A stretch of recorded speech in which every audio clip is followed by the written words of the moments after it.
Commence ta journée du bon pied. Avec la balade matinale sur Radio Djena. Avec Canal Box, la fibre qui vous connecte à l'essentiel.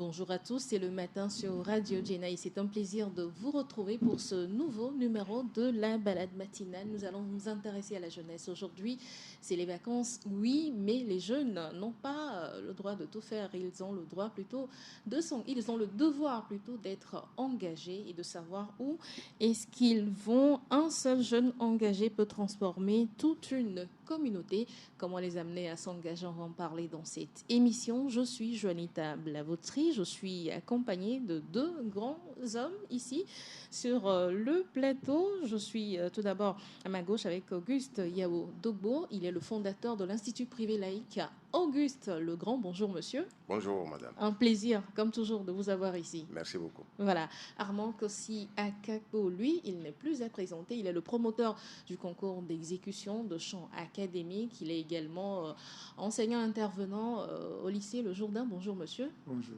Plaisir toujours de vous avoir ici. Nous partager. Alors, merci beaucoup. Merci. Alors, les jeunes aujourd'hui, est-ce qu'on va dire qu'ils sont bien engagés ou ça tâtonne toujours, ils ne savent pas où aller exactement dans leur société? Monsieur Dogbo.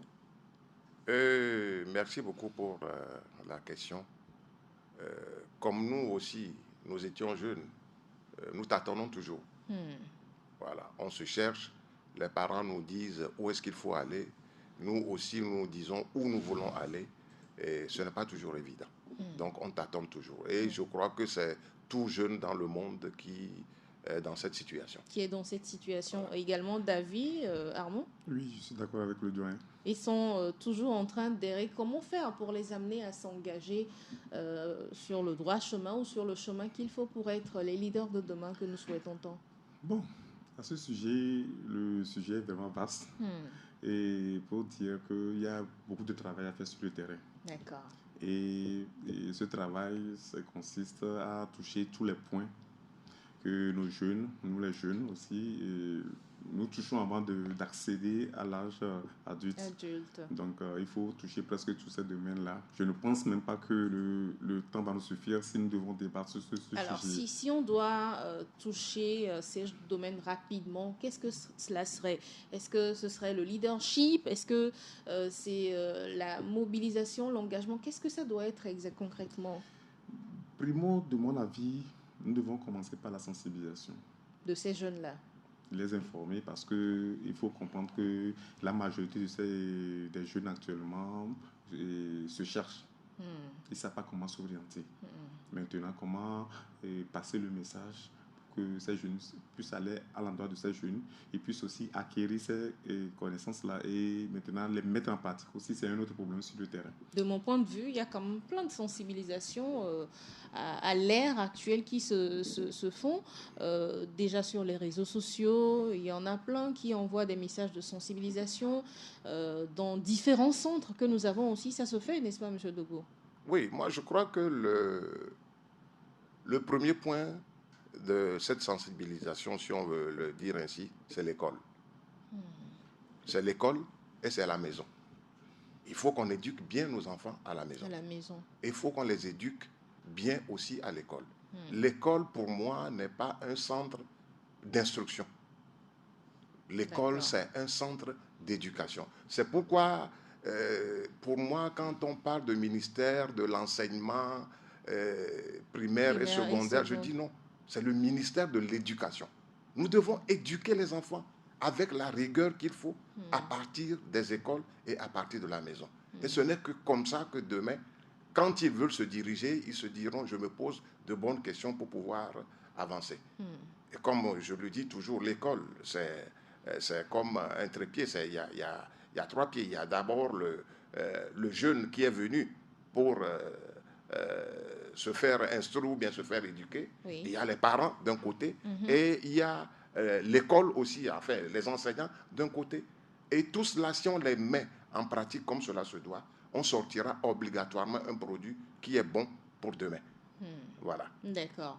Ça part donc de la sensibilisation, comme vous l'avez dit, tous les deux. Mais il ne faudrait pas aussi changer un peu leur mentalité à ces jeunes aujourd'hui? Oui, pour la mentalité, il faut toujours commencer par la sensibilisation. Par la sensibilisation. Il faut toujours commencer par la sensibilisation.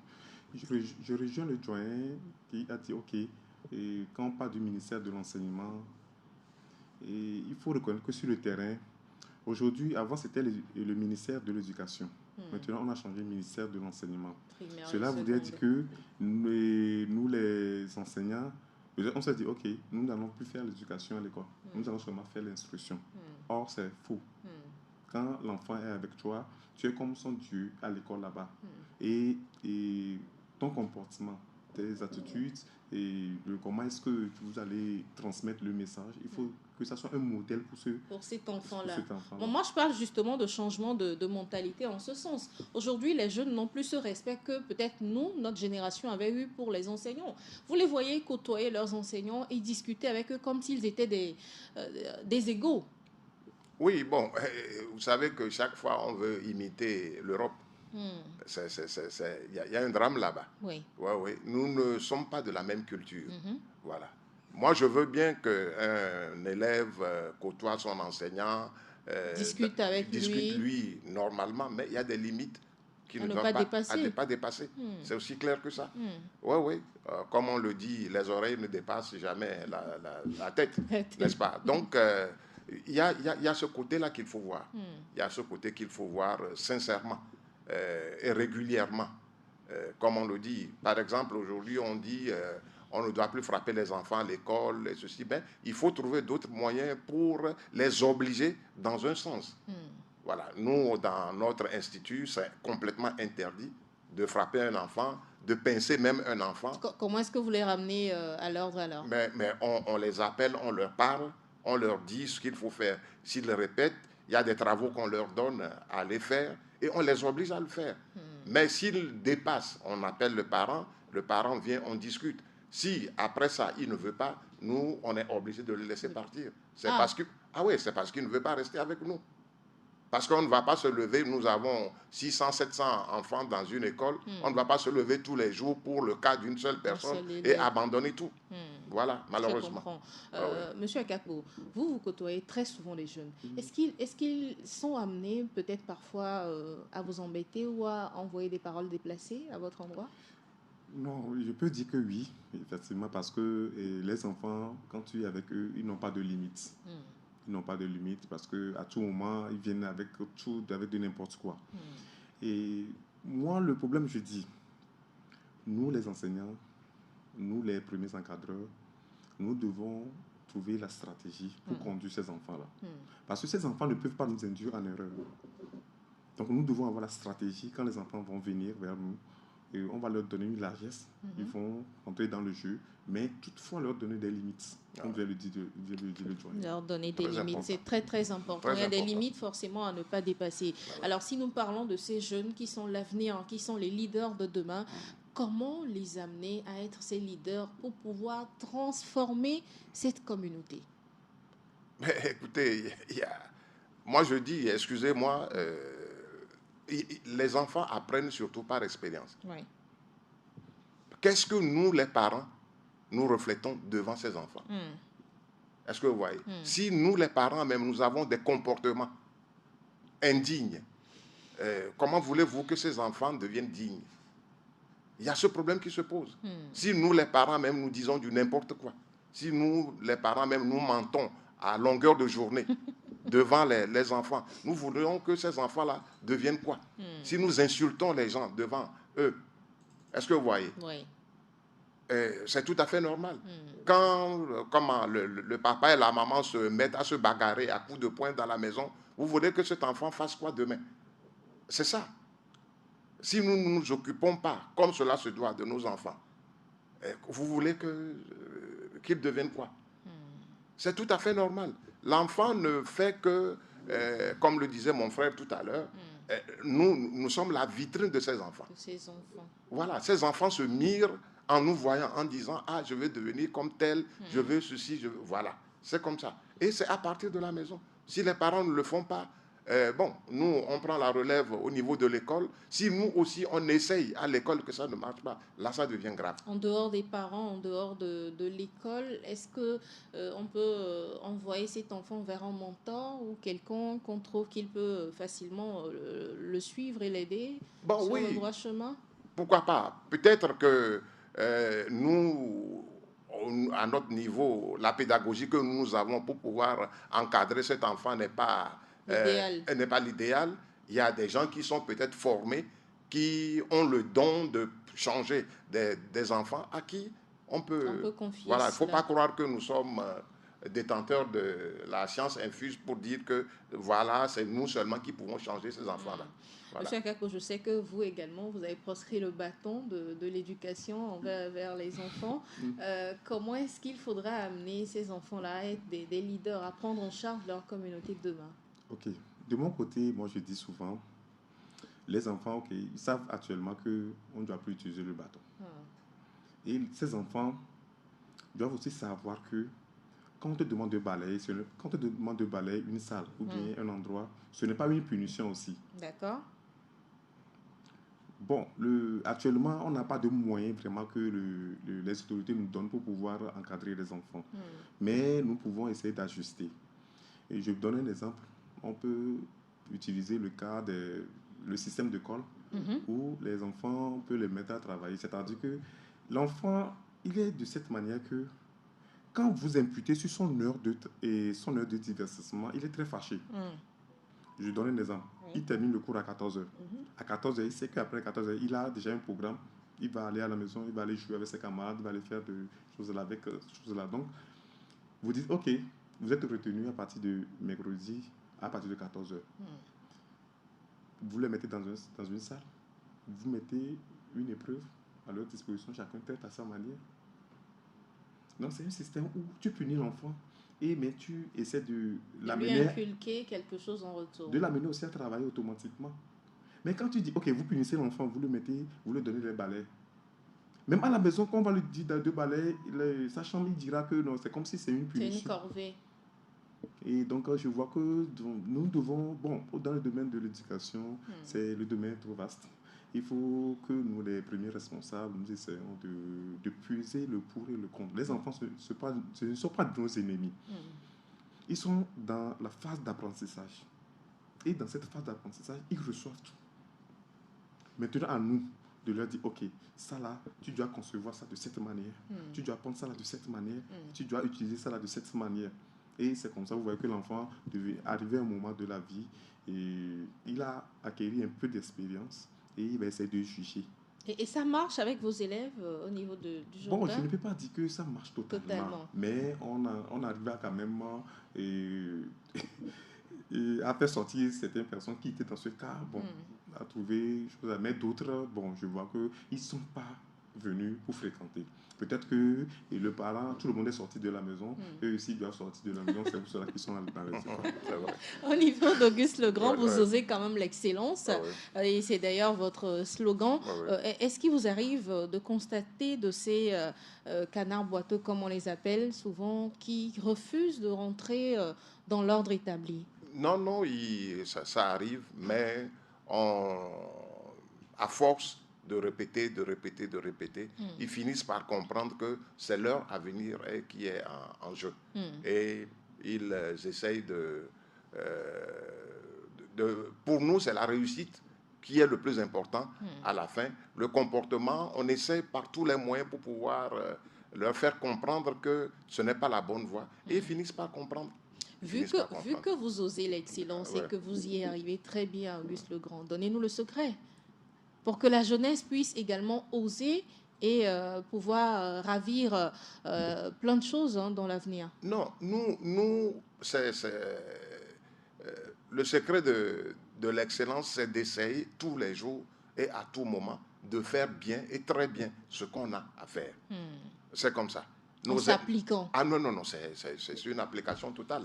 Nous nous appliquons dans tout ce que nous faisons dans notre établissement pour pouvoir réussir. C'est ça le plus important. Et les enseignants sont engagés dans ce sens-là. Ils font tout et tout pour que que les enfants puissent réussir. Nous sommes là pour faire réussir les enfants. C'est ça qui est le plus important. Nous sommes là et nous devons. C'est une obligation pour nous. Pour ramener les jeunes à changer de mentalité, ce n'est pas une question de changer totalement ce qui se faisait, mais d'être peut-être appliqué dans ce qu'ils font tous les jours. Également, David? C'est David. D'accord. Alors, à l'Institut privé laïque Auguste Legrand, vous avez le cours primaire. Ah non, vous avez la maternelle d'abord, le cours primaire, le collège et le lycée. Et cette année, vous ajoutez une université qui va donc former ceux qui viennent d'avoir le bac. Tout à fait. Merci beaucoup, madame. Nous venons d'avoir du ministère de l'Enseignement supérieur un agrément par arrêté numéro 067 du ministère de l'Enseignement supérieur, un agrément pour pouvoir ouvrir cette année un institut supérieur bilingue d'informatique et de calcul. On vient de l'avoir cette année.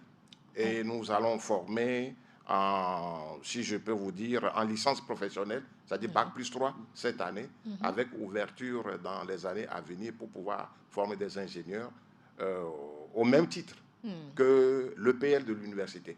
Voilà, École polytechnique de l'université de Lomé.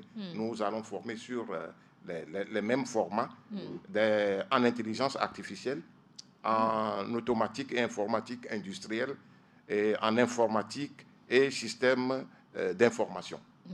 Donc, c'est tous les bacheliers de la série D, série C et tous les séries F qui pourront s'inscrire. Les séries techniques, donc. Voilà, qui pourront s'inscrire chez vous. Pour pouvoir faire cette formation. Sur 3 ans, ils seront licenciés. Et nous croyons que quand on va arriver à l'année de licence, nous allons continuer avec les masters et pour pouvoir avoir des ingénieurs dans 5 ans. Et où se situe donc cette université ISBIC? Oui, ISBIC. Non, c'est dans l'enceinte de Auguste Legrand. Dans la même enceinte. Nous avons l'immeuble qui est là et nous allons, pour cette année, nous utilisons comme un étage complet pour pouvoir accueillir les universitaires. Oui, les universitaires. Et l'année prochaine, nous croyons que nous pourrions avoir 2 étages de plus et continuer. Voilà. Est-ce que enchaîner toutes ces catégories ensemble, est-ce que ça ne va pas gêner l'un au profit de l'autre ou au détriment de l'autre? Non, c'est une affaire d'organisation. C'est une affaire d'organisation. L'école, la maternelle, l'école primaire, le collège et le lycée sont à part. Ça, c'est les écoles de base qui sont à part, ils ont une rentrée, ou bien il y a l'heure de la rentrée tous les matins pour eux. Et les universitaires aussi auront une autre rentrée tous les jours en classe. Il n'y aura pas forcément collision entre Non, il n'y aura pas collision. Les formalités que nous faisons pour que les enfants puissent rentrer en classe pour les autres classes, ce ne sera pas la même chose pour les lycéens. Bon, pour les lycéens, on ne va pas leur dire de se mettre en rang pour chanter l'hymne national. Les universitaires plutôt. Oui, les universitaires. Voilà. On ne va pas les obliger à le faire, mais quand nous verrons que leur comportement mérite de passer à l'éducation civique, nous les mettrons aussi au pas. C'est la formation militaire. Mais attendez, il faut de l'ordre dans tout ce qu'on fait dans un pays. Si on veut avancer, il faut de l'ordre. Il n'y a rien à faire. Et il faut apprendre ça. Il faut apprendre ça aux enfants. Il n'y a rien à faire. Excusez-moi, madame. Moi, je suis d'une formation militaire. Excusez-moi. Je suis officier de marine. Je suis capitaine de marine. Je suis sorti d'une école militaire. Oui. Voilà. Mais j'ai constaté que l'ordre et la discipline sont les bases pour pouvoir réussir dans la vie. L'ordre et la discipline, il n'y a rien à faire. Voilà. Donc, essayez à ce qu'on puisse attirer les enfants à rentrer dans ce moule-là pour pouvoir réussir demain. Le reste, demain, on fera tout ce qu'on veut de sa vie, on s'amusera comme on veut, mais à partir du moment où on est à l'école, il faut être ordonné. Il faut être ordonné. Discipliné. Et tout ce que... mon frère parlait tout à l'heure qu'il est responsable d'un concours de chant... d'exécution... concours d'exécution de chant académique. Voilà. Sincèrement, c'est la première fois que j'attends et puis je suis très content puisque nous, dans notre établissement, la musique, c'est fondamental. C'est votre quotidien. Bien sûr. Nous apprenons aux enfants la musique comme cela se doit. Et je crois que cette rentrée, nous allons rentrer en contact avec lui et nous participerons au concours au de concours chant. obligatoirement. Oui, au concours obligatoirement. L'ordre et la discipline, donc, pour mettre les jeunes, pas au pas, hein, les mettre également dans ce mouvement pour qu'ils puissent être engagés. Joanita, il ne faut pas avoir peur des mots. Il faut mettre les enfants au pas. Il n'y a rien à faire. C'est pas que j'ai peur des mots, mais je connais la nouvelle génération. Quand on essaye de les mettre au pas, ils se trouvent dos au mur, ils se retrouvent dos au mur, et ils se disent non, mais non, je ne veux pas évoluer comme ça, moi, en fait. C'est ça le souci avec ces jeunes aujourd'hui. Ils se mettent au pas. Il faut les mettre au pas. La vie, c'est comme ça. La vie, c'est comme ça. Si tu ne veux pas te mettre au pas dans une société, tu seras mis en marge. Tu ne veux pas te mettre au pas. Il y a des normes dans la vie qu'il faut respecter. Et ces normes-là s'apprennent à la maison et à l'école. Si tu ne veux pas les apprendre, ok, il n'y a pas de problème. Mais tu vas te retrouver devant le mur plutôt. Au lieu de te mettre dos au mur, il vaut mieux éviter. Alors, monsieur Akako, votre avis sur le sujet, l'ordre, la discipline, c'est ce qu'il faut, hein? Je suis d'avis, mais je voudrais ajouter, primo, les modules que vient de citer le doyen, et je vais aller dans ce sens-là. Oui. Ce sont des métiers de l'avenir. L'intelligence artificielle. Ce sont des métiers de l'avenir. Et moi, de ce côté, ce que moi je vois est que, premièrement, quand vous prenez dans un complexe où il y a la maternelle, le primaire, le collège, le lycée et l'université privée, ça rassure premièrement les parents. Quand un parent entend que, ok, il y a de la maternelle jusqu'à l'université, c'est que quand l'enfant vient, c'est parti pour la fin de son cursus, en fait. Et quand le parent a confiance en vous, il ne va pas hésiter à laisser son enfant auprès de vous. Et quand vous avez tout ce cursus-là dans un établissement scolaire, vous partagez la vie avec moi qu'il y a de l'organisation de ce côté. Clair. C'est clair. D'ailleurs, les pourcentages à l'issue de cette année scolaire le prouvent aisément. Il y a eu 95% au bac. Non.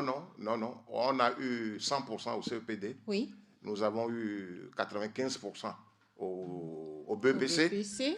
Alors, 100% au CEPD. On a eu 100% au CEPD. Oui. Nous avons eu 95% au BEPC. Oui. Nous avons eu 100% au probatoire. Et nous avons eu 91% au bac. Voilà, les chiffres parlent d'eux-mêmes. Donc, l'organisation, vraiment, il faut se dire que quand vous êtes organisé, vous êtes ordonné et les choses vont de pair. Et puis, ça amène aussi à innover, à amener d'autres choses dans le cursus. Je suis très d'avis avec lui. Aujourd'hui, un enfant qui ne maîtrise pas l'outil informatique, c'est l'analphabète même du 21e siècle. Très bien. Donc, quelle que soit la formation que l'enfant doit aborder, il doit commencer par utiliser l'outil informatique. Et quand vous avez une université qui vous donne tous ces largesses-là, qui vous donne tous ces modules-là, je ne vois pas pourquoi le parent va aller contre ces choses-là. Et dans ce champ, dans ce concours d'exécution de chant académique, est-ce que vous voyez des enfants avoir la tendance à devenir peut-être des chanteurs ou encore avoir d'autres ambitions que le cursus scolaire? Oui, et ce n'est pas nécessairement avoir des vedettes, des chanteurs, non. Non, la question m'est venue comme ça, je me suis dit je vais la poser. Nous, l'objectif premier, c'est de ramener aussi les enfants vers ces chants-là, des chansons vraiment qui ne sont pas bienvenues dans notre système éducatif. D'accord. Parce que quand il y a une largesse, vous voyez que d'autres chansons arrivent. Des chansons que nous ne voulons même pas attendre. Des chansons qui ne profitent pas aux enfants. Donc nous voulons faire disparaître toutes ces chansons-là et ramener les chansons maintenant qu'on a besoin même d'entendre dans les établissements scolaires. C'est notre objectif premier, ça. Maintenant, s'il y a d'autres objectifs qui viennent, l'enfant, on trouvera des vedettes. Des enfants iront vers les livres maintenant pour se documenter. Oui, c'est aussi bon. D'accord. Excusez-moi, ce qu'il dit, moi j'étais très fan depuis mon enfance des chansons scolaires. Quand on était à l'école. Un exemple de chansons qui vous passionnaient bien? Oh, il y a plein. Les écoliers laborieux, des trucs comme ça. Bon. Oui. Mais cela m'a poussé à aimer la musique. Et si je me permets, je suis le président fondateur du groupe artistique Mopé Moussin. Et c'est comme ça que ça a commencé. C'est comme ça que Dès ça a le commencé. bas âge. Dès le bas âge. Et la musique, pour moi, c'est vraiment quelque chose d'important. Et à l'école Auguste Legrand, nous l'inculquons aux enfants aussi, à jouer des instruments de musique. Non, je crois que nous serons en symbiose avec M. Akapo pour pouvoir faire d'autres choses plus importantes. Oui. Oui, parce que déjà, vos élèves sont habitués à jouer à des instruments. Voilà. Il y a la trompette, le piano, la guitare basse, la guitare solo. Ils ont plein d'instruments qu'ils savent déjà jouer. Tout donc, participer à un concours ou en organiser d'ailleurs rien que pour eux, pourquoi pas, ce serait bien aussi. Tout à fait. Alors, pourquoi avoir choisi ces modules, ces filières, justement, pour innover ou enfin pour démarrer l'université à Auguste Legrand? Comme l'a dit mon frère, aujourd'hui, il faut être à l'écoute de ce qui se passe dans le monde. Et nous avons demandé, nous sommes documentés. Nos parents, les parents des enfants, ils envoient leurs enfants en France aujourd'hui pour aller faire quoi? L'intelligence artificielle. Ceci, cela. Et cela se fait à l'université de Lomé. Or, à l'université de Lomé... Pauvre. Non. Ils ont une institution très, très, très bien que j'ai été visiter avec des enseignants top.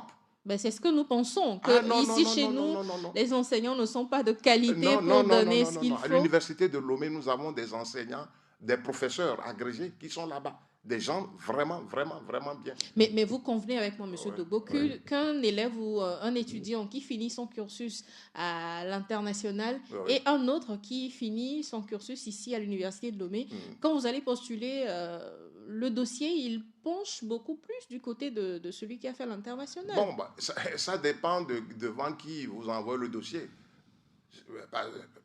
Moi, par exemple... si on me dit aujourd'hui qu'il y a EPL ici, à Lomé, comme école polytechnique de Lomé, et quelqu'un qui est parti peut-être au Maroc, en Tunisie et qu'on sort, bon, l'EPL, je suis parti visiter, j'ai vu le matériel qu'ils ont, ce qu'ils font comme enseignement là-bas. Moi, je ne vois pas où se situe le problème. Ce qui est sûr, je suis garanti au moins que celui qui a fait EPL, c'est quelqu'un de formé, de sérieux, de caractère. Parce que, moi, je vous dis, excusez-moi, mais la grande partie de nos enfants qui, à 17 ans, vont en Europe pour aller étudier, je ne sais pas le pourcentage, mais je vous dis que la grande partie d'entre eux, ils ne vont pas à l'école. Oui. Et parfois, les parents sont surpris d'aller voir leurs enfants dans les conditions dans lesquelles les enfants sont et ils se disent... C'est par manque de suivi. Qu'est-ce qui fait un enfant de 17 ans que vous envoyez dans une société où il y a, excusez-moi, le désordre absolu aujourd'hui. En Europe, c'est le désordre absolu. Je vous assure, c'est le désordre absolu. Ça, on ne faut pas... Notre culture n'est pas la culture de ce milieu. Est-ce que vous voyez? Et beaucoup vont, c'est plutôt pour échouer. Beaucoup sont partis pour aller faire telle chose, ils ont dévié pour aller faire autre chose. Beaucoup ne vont pas à l'école. Et c'est pour ça d'ailleurs qu'ils ne reviennent plus au pays. On ne comprend rien, mais voilà un peu. Ce que moi je demande, c'est qu'il faut qu'on mette un peu plus de sérieux dans ce que nous faisons dans notre pays ici, sur le côté éducation. Et les parents, bon... je vous dis, école polytechnique de Lomé, on ne prend que 200 élèves à la rentrée.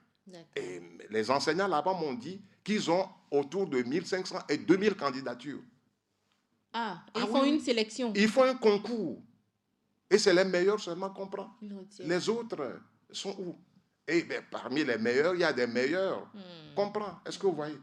Donc, moi, c'est ça qui m'a motivé. Je dis, mais pourquoi est-ce qu'on ne créerait pas un pareil établissement qui serait sous la coupe des enseignants qui sont de l'université là-bas, de notre université, qui seront sous la coupe des anciens. Nous sommes en contact et ce que nous engageons, c'est un ancien directeur de l'EPL qui sera avec nous pour encadrer. Voilà, qui est encore plus rassurant. Mais bien sûr, madame, je vous dis ceci. Il y a 3 de mes petits-enfants qui seront dans cette université. À Auguste Legrand, j'ai 12 de mes petits-enfants qui sont dans cette école. Comment voulez-vous... Qui ont réussi brillamment cette année. Comment voulez-vous que je fasse du n'importe quoi avec mes petits-enfants? Je ne vois pas. Je ne vois pas. Est-ce que vous voyez? D'accord. Donc, moi, je n'ai pas d'argent pour aider mes enfants à envoyer... ils sont 4 au total. Il y a un qui veut faire banque finance, mais nous, on ne fait pas ça chez nous. Les autres le faire ailleurs, dans une autre école à Lomé. Mais attendez, vous envoyez l'enfant en France aujourd'hui. D'abord, il faut acheter un billet d'avion pour aller. Il faut aller demander un visa si on arrive à l'obtenir. Il faut une caution. Il faut une caution. Il faut trouver quelque part où le loger. Tout ça, c'est de l'argent. Et l'écolage, il faut payer entre combien? Entre 2 millions et 5 millions, l'écolage pour l'année. Avant qu'il n'ait son visa. Voilà. Et quand vous menez tout ça là ensemble, si nous pouvons former nos enfants très très bien ici, pourquoi pas? Dois-je comprendre que vous découragez les parents à envoyer leurs enfants donc étudier en Europe? Je ne les décourage pas à envoyer leurs enfants à l'étranger, oui. Mais je ne les encourage pas. Ni l'un ni l'autre. Finalement, on prend quoi? Vous prenez ce que vous voulez, parce que sincèrement parlant, nous avons vu beaucoup de cas. Beaucoup de cas. Moi, je vous dis, je suis parti à l'école des officiers de marine à Abidjan. J'ai travaillé avec des commandants français et allemands. Ils nous ont demandé, mais vous avez été formés où? J'ai dit, on a été formés en Côte d'Ivoire. Ils ont dit, ah bon? Mais vous avez une très, très, très bonne formation. Cela veut dire que ce qui est de bon, ce n'est pas seulement en Europe qu'on doit trouver. Pourquoi est-ce que nous n'envoyons pas nos enfants au Ghana, à côté ici? Il y a de très bonnes écoles là-bas aussi, surtout en termes de linguistique. Prenez par exemple les médecins que nous avons au Togo aujourd'hui, ou ceux qui ont eu le doctorat en médecine. Beaucoup de Togolais sont partis en Europe aujourd'hui. Ils sont en train de pratiquer là-bas. Mais alors que c'est à l'université de Lomé. Ils ont été formés. Mais bien sûr, nous avons une très très bonne université. Il faut tout simplement peut-être le réorganiser davantage, avoir beaucoup plus d'amphis, de dortoirs, cette mobilisation générale pour pouvoir l'agrandir. Et puis c'est tout. On a tout chez nous, selon M. Dogbo. M. Akako, votre avis m'intéresse également sur ce sujet des enfants qui partent après le baccalauréat étudier à l'étranger. Le doyen a tout dit. Non, le doyen n'a pas tout dit. Je veux avoir votre avis. Ok. Et de ce côté, moi, je dirais, ok, il faut savoir quel enfant envoyer en Europe. Parce qu'il y a des enfants qui ne sont pas encore responsables.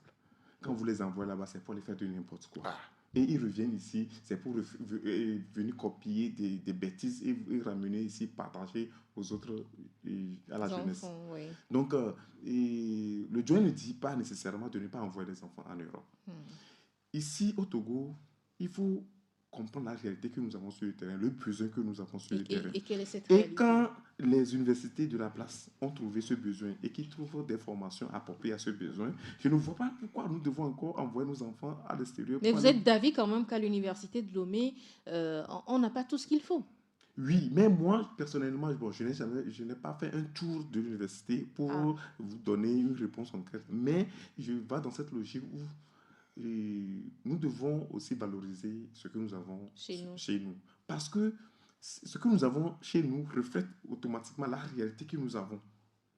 Ok, vous envoyez un enfant en Europe, il va faire une formation, il vient ici, il se rend compte que tout ce qu'il a appris là-bas, il ne peut pas mettre ça. C'est pas praticable ici.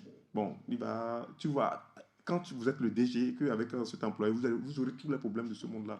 Donc, il vaut mieux prendre quelqu'un qui est ici, qui a pris une formation ici et qui, vous pouvez toutefois l'amener aussi à s'adapter totalement à la réalité du milieu. Et puis, ça va. Et puis, quand vous envoyez l'argent à l'extérieur, l'enfant à l'extérieur, vous êtes sûr que quand l'enfant était chez vous, qu'est-ce qu'il faisait? Qu'est-ce qu'il avait? Tous ces comportements, est-ce que quand il sera seul là-bas, il peut s'en sortir? Point d'interrogation. Mon avis ne compte pas, sinon je l'aurais donné aussi. Bon, on va continuer par parler de ISBIC, qui ouvre ses portes cette année 2025-2026. Vous avez déjà une date à communiquer sur la rentrée scolaire? Sinon, quelles sont les formalités à faire pour intégrer l'université? Bon, la rentrée, nous fixons la rentrée au 15 octobre. D'accord. Mais les formalités, c'est qu'il faut être bachelier, bac 2. obligatoirement, et présenter un dossier. Nous n'allons pas passer un concours. D'accord, Voilà. C'est ouvert à tous. C'est ouvert à tous, mais nous allons étudier. Ouais, parce que quand on est dans ces domaines-là, il y a une petite moyenne en mathématiques et en physique qu'il faut avoir pour pouvoir évoluer très, très facilement. Donc, vous allez étudier les dossiers. On va étudier les dossiers. Et décider qui vient ou non. Voilà, effectivement. C'est ce que nous allons faire. D'accord. Voilà. Mais nous allons aussi, ce n'est pas seulement en maths et en physique, mais en anglais aussi. OK. Parce que c'est un institut bilingue que nous faisons. On va mettre une bonne dose d'anglais entre 6 heures et 8 heures d'anglais. Et il y a certains cours à partir de la 2e année qui vont se faire directement en anglais. Avec Rien qu'en anglais. Rien qu'en anglais. Si nous avons des professeurs capables ici, et puis nous en avons, qui peuvent donner directement les cours en anglais ici, on les fera venir, ou non, nous ferons venir des gens du Ghana qui sont dans le même domaine pour venir donner les cours en anglais. Et si l'objectif final, c'est de les reverser dans notre communauté, dans notre société, l'anglais viendra les aider en quoi concrètement? Vous voyez, vous êtes dans un milieu et on vous envoie à mission. Et en mission, on ne parle qu'anglais là-bas. Ah. Parce que c'est ce qui se passe. Aujourd'hui, même dans les conférences internationales, quand les Français prennent la parole, ils s'expriment en anglais. Oui. Est-ce que vous voyez? À quelque chose près, c'est pourquoi il y a certains pays qui ont décidé même qu'il faut mettre beaucoup plus d'accent sur l'anglais. Et heureusement, cette année, notre gouvernement aussi, ils ont pris la décision au niveau de l'enseignement du 1er et 2e degré. L'anglais se fera à partir de la maternelle maintenant.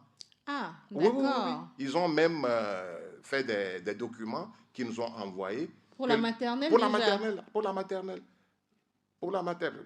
Un enfant qui rencontre quelqu'un dans la rue qui dit « good morning » et il n'est pas en mesure de répondre. Non, c'est pas bien. Est-ce que vous voyez? Donc tout cela, c'est en l'intéressant à la chose à partir de la maternelle que ça va évoluer. Voilà. Donc, on voudra que ces enfants-là soient en mesure, après avoir fini leur cursus chez nous au Togo ici, aller à 20 ans, 21 ans, aller peut-être aux États-Unis, continuer leur cours. C'est pourquoi nous sommes en relation aujourd'hui avec une université à Atlanta, dont le responsable même va venir visiter nos installations ici, pour qu'on puisse avoir une suite logique peut-être par après. Oui, un partenariat avec eux et voir si l'ambassade des États-Unis ici peut nous suivre aussi pour que demain ces enfants puissent évoluer. Nous avons déjà un agrément, enfin un partenariat avec l'Université libre de Esprit de Tunis, à qui on a envoyé les curricula et qui sont d'accord avec nous de Qu'est-ce qu'ils feront eux exactement? Non, ils ont une grande expérience dans ça déjà. Et ils sont en train d'ouvrir une université à Abidjan actuellement, eux-mêmes. Donc en partenariat avec ces gens-là, nous serons... Ils sont d'un grand appui donc. Pour nous aider, faites ceci, ne faites pas ceci. Ils vont nous diriger. Nous, tout cela, c'est dans le but d'aider notre jeunesse et d'aider nos parents. Est-ce que vous voyez? Oui. Parce qu'envoyer son enfant en Europe aujourd'hui pour aller étudier, au bas mot, c'est 10 millions par an. Si tu dois prendre l'écolage, son logement, sa restauration, son déplacement en Europe, c'est 10 millions de francs par an. Et il est laissé à lui-même. Si par chance, tu as quelqu'un qui est son tuteur là-bas, et je connais bien ce que c'est que le tutorat en Europe, parce que la personne aussi se cherche, ne lui demandez pas d'aller s'occuper de l'enfant de quelqu'un d'autre. Voilà. En termes d'organisation, ce n'est pas évident. C'est pas évident. Voilà. Or, il faut au moins 10 millions. 10 millions à trouver. Bon, c'est peut-être facile pour certaines personnes, mais pour d'autres, c'est pas évident. Difficile. Mais nous disons, pourquoi est-ce que ne pas mettre au moins 10 fois moins que cela, et former quelqu'un qui a les mêmes diplômes, qui a les mêmes capacités Parlant de coûts, justement, à combien va s'élever la formation universitaire à ISBIC? La formation chez nous ne sera pas plus que ce que les autres font ici. C'est autour de 750 000, 800 000. Voilà. Mais ce que nous introduisons, c'est que nous introduisons la cantine aussi pour les étudiants en même temps. Parce que nous considérons que les étudiants qui viennent, il faut qu'ils puissent manger et puis être au calme, travailler jusqu'à repartir. Jusqu'à la fin. Ce n'est pas la peine qu'ils sortent pour aller chercher à manger au bord de la route. C'est les mêmes tarifs qui se pratiquent dans... oui, aujourd'hui. Moins d'1 million donc pour la formation universitaire de vos enfants. C'est ce que propose Auguste Legrand, l'institut qui était juste lycée, collège et primaire hier est devenu donc université aujourd'hui. Il faut croire. Voilà, vous avez osé. Voilà. Vous avez osé croire donc en vos rêves et ça se concrétise. Monsieur Akakou voudrait dire quelque chose, hein, je suppose. Je vais pour ajouter. Le chemin est long et le joint a osé et vraiment c'est une très bonne initiative. Et je pense que nous devons vraiment jeter des fleurs. Si vraiment les conditions sont bien réunies, je pense que dans cette logique-là, c'est du bon qui se fera de ce côté. Et nous-mêmes, nous ne sommes pas épargnés, moi personnellement, parce que les modules, là, vraiment, ça m'intéresse. Je veux plus avoir plus de notions dessus. Et puis l'anglais, là, qui est venu aussi là-bas, actuellement, des machines qui viennent avec des notices, parfois vous n'allez pas trouver en français, c'est en anglais. Et en matière technologique, aujourd'hui, on n'a plus le français. Hein. La langue de la science, c'est l'anglais. C'est pas le français. C'est pas le français. Donc, voilà. Et vraiment, l'anglais qui est souligné là-bas en 2 traits, ça me réjouit personnellement. Et je pense que les autorités togolaises aussi ont déjà emboîté le pas parce que l'anglais est venu à la maternelle. Ça veut dire qu'ils ont trouvé l'importance maintenant de cette langue-là maintenant dans la vie du... Je pense qu'on tend comme ça vers un Togo bilingue, hein, comme on le fait au Cameroun. Ça nous fera un grand bien. Hein. Tout à fait. Un peu de français, un peu d'anglais. Ça ferait du bien aux enfants, n'est-ce pas? Moi, personnellement, je n'ai pas l'occasion là. Je ne peux pas aligner 2 phrases en anglais. C'est la faute. Mais maintenant, c'est un bon départ maintenant et il faut aider le gouvernement dans ce sens-là à atteindre ses objectifs. Je pense que c'est aussi de cette manière que nous allons participer à l'évolution de ce pays. Oui. Je vous dirais, great and small are God's creation, oh happy be a man who knows it, whether great or whether small, do your duty, do your duty. And that is all. C'est pour faire plaisir un peu à mon frère. Et ça, c'est au collège que je l'ai appris. En anglais. C'est une vieille chanson. Mais bien sûr, c'est notre professeur d'anglais. C'est comme ça qu'il nous apprenait l'anglais. Ah oui, il paraît que c'est plus facile de comprendre les langues en chanson. Bien sûr, en chansonnette. Est-ce que vous voyez? Pourquoi pas l'introduire également, hein, l'anglais, dans le concours d'exécution de chant académique. Oui. C'est vrai que dans votre concours, vous mettez plus en valeur les langues de chez nous, mais il y a des chansons en français, pourquoi pas l'anglais aussi? Oui, non, on est pour aussi les chansons en anglais. Et c'est parce que dans le bouquin qui est déjà sorti, on n'a pas inséré... Parce qu'il y a un bouquin qui est bien à la disposition des écoles pour pouvoir participer au projet. Et donc, l'anglais aussi viendra aussi et faire apparaître. Surtout que le ministère maintenant veut instituer l'anglais. Pourquoi ne pas aussi amener les enfants? Cette année, l'événement ira au lycée. Et nous allons promouvoir d'autres langues, c'est-à-dire l'allemand, l'espagnol, l'anglais. Oui.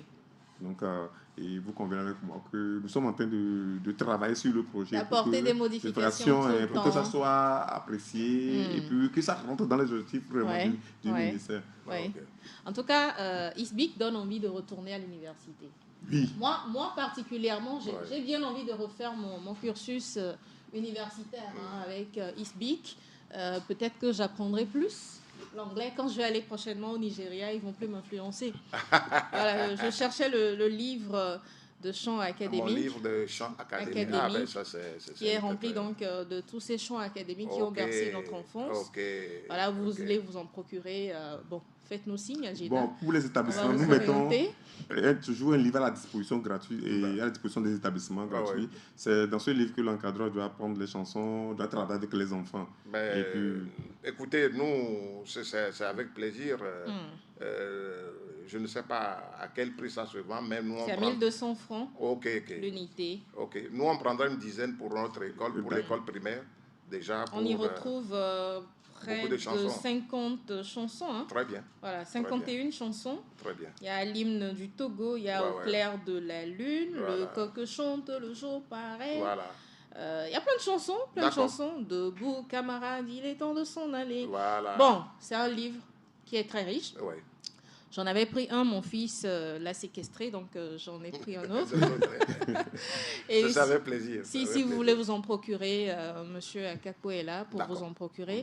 Je vais laisser le contact à la fin de l'émission pour que vous puissiez vous en procurer. D'ailleurs, le concours sera à sa phase finale, à cette rentrée académique.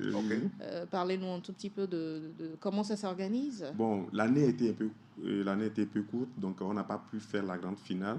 Donc on a dû faire une demi-finale dans les deux zones. Donc il y avait la zone de Baguida, il y avait 3 qui sont sélectionnés. Donc il y a eu aussi 3 qui sont sélectionnés dans la zone de Lomé, ici, au niveau du lycée moderne Le Jourdain. Donc pour annoncer la 3e édition, on veut réunir ces établissements et faire une finale afin de dégager un premier pour le Grand Lomé. La date n'est pas encore déterminée. Non. Nous sommes en train de travailler là-dessus pour que ça soit à un moment où toutes les écoles qui veulent aussi participer au projet puissent venir voir ce qui se passe. Si vous prenez le premier congé de détente, ça devrait le faire, hein, que les enfants auront avant Noël. Ça dépend de comment est-ce que nous avons abordé l'année scolaire. Comment les choses sont. Il faut voir qu'il y a eu de petites perturbations de l'année. Il ne faut pas aller trop dans ça, perturber les encadreurs, les établissements. Parce que ce projet vient seulement renforcer le système éducatif. Donc il faut faire ça stratégiquement. Pour ne pas déranger aussi les autorités. En tout cas, bon courage à vous. Je sais que ce n'est pas évident, surtout en termes de moyens financiers qui manquent. Vous devez courir dans tous les sens pour voir tous les établissements scolaires. Et comme le l'hymne le dit, il faut toujours oser. Oui, super. Et cette rentrée académique, le 15 octobre plus précisément, nous serons à ISBIC pour démarrer notre cursus universitaire. Qu'est-ce qu'il faut découvrir encore sur ISBIC, Monsieur Dogo? Non, nos installations sont en train d'être mises en place. Pour accueillir...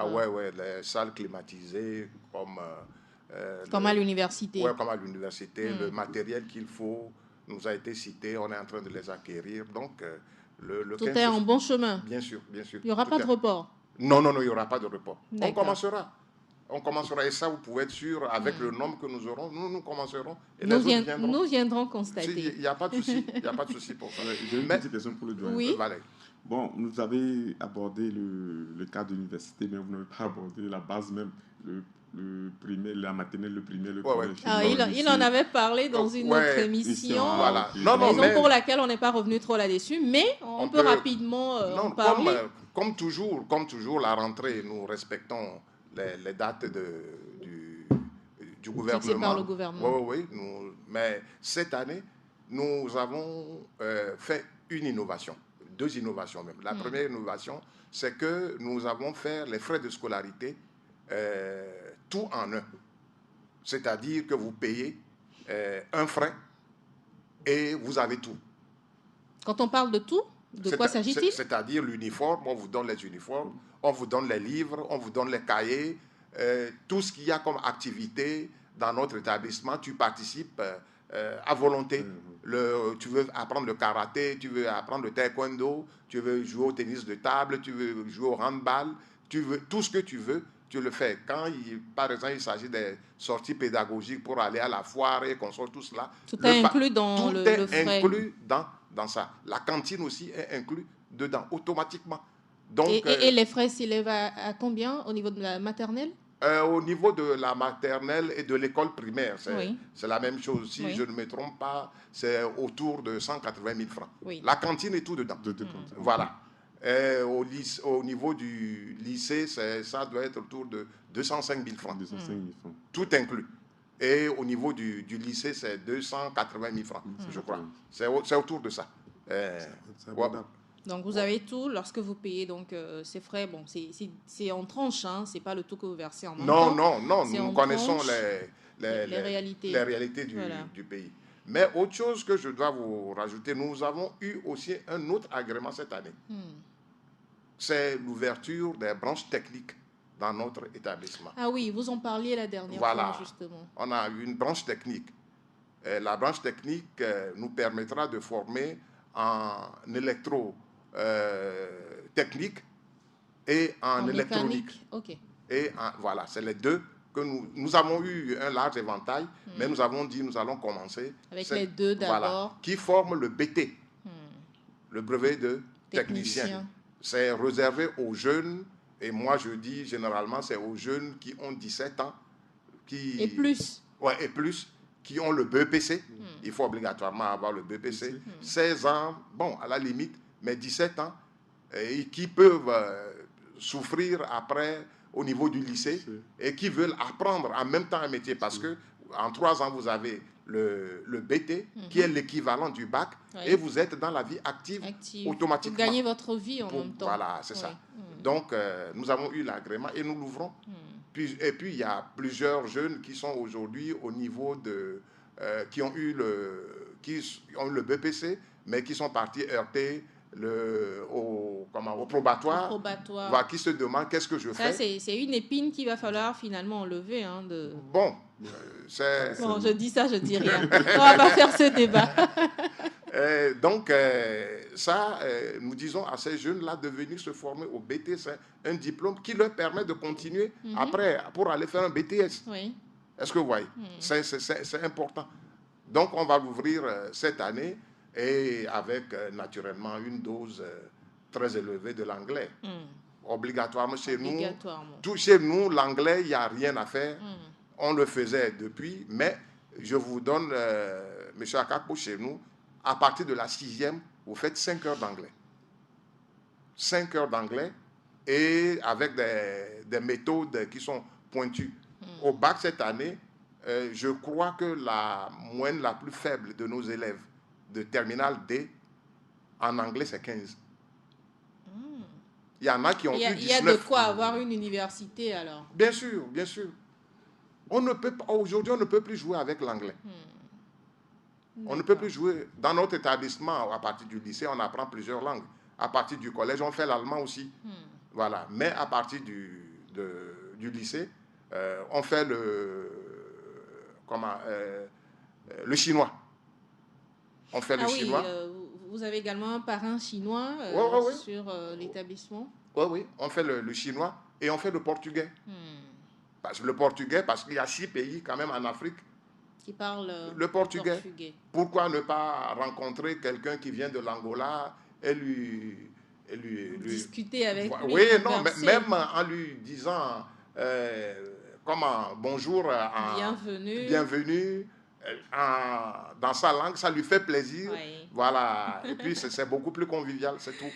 Voilà. D'accord, merci pour toutes ces précisions. Le 15 octobre, nous viendrons constater donc l'ouverture de l'université ISBIC, qui nous permettra de venir témoigner encore plus sur les biens que propose l'Institut privé laïque Auguste Legrand. Oui, non, tout à fait. Et on croit que nous allons réussir ce challenge avec des élèves naturellement bien habillés. Il y a des conditions. Comme des marins? Bon, non, ouais, bon, peut-être un peu différent. C'est au lycée où chez nous, on s'habille comme des marins en tout blanc. Bon, peut-être au lycée, à l'université, on va changer un peu. On va modeler un peu. On va modeler un peu. Mais il y a aussi d'autres conditions. Parce qu'il faut qu'ils se disent que nous sommes dans un centre d'apprentissage. Nous sommes venus pour apprendre. Des exagérations dans certaines choses ne s'accepteront pas chez nous. Voilà. Ils seront en uniforme. On n'aura pas de jeans déchirés qu'on sort. Non. Pardon. La formation ne demande pas ça. Voilà. Merci, Monsieur Dogbo. Je rappelle que vous êtes le fondateur de l'Institut privé laïque Auguste Legrand et désormais de l'Université ISBIC. Je rappelle que vous êtes également le président de la Fédération togolaise de handball. Le handball se porte bien aujourd'hui au Togo? Oui, le handball se porte bien. Super. La preuve, l'équipe nationale de beach handball, que j'ai conduit la dernière fois à Benghazi, en Libye, où on est parti jouer, où on est troisième, avec le Bahreïn, la Libye, le Maroc, la Tunisie. Bon. Troisième avec tous ces pays. Oui, bien sûr. Bien sûr. Félicitations. Ouais, merci beaucoup. Merci d'être passé dans la balade matinale. Merci beaucoup. Monsieur Akako, merci également d'être passé. Merci beaucoup. À très bientôt pour parler du concours de chant d'exécution, de chant académique. Allez, bonne journée à vous, chers auditeurs. Merci. Restez à l'écoute de la web radio Djena et très belle journée à tous et à chacun. Bye bye. Bye bye. Vous venez de suivre la balade matinale, votre dose d'énergie et de bonne humeur avec Canal Box, la fibre à toute vitesse.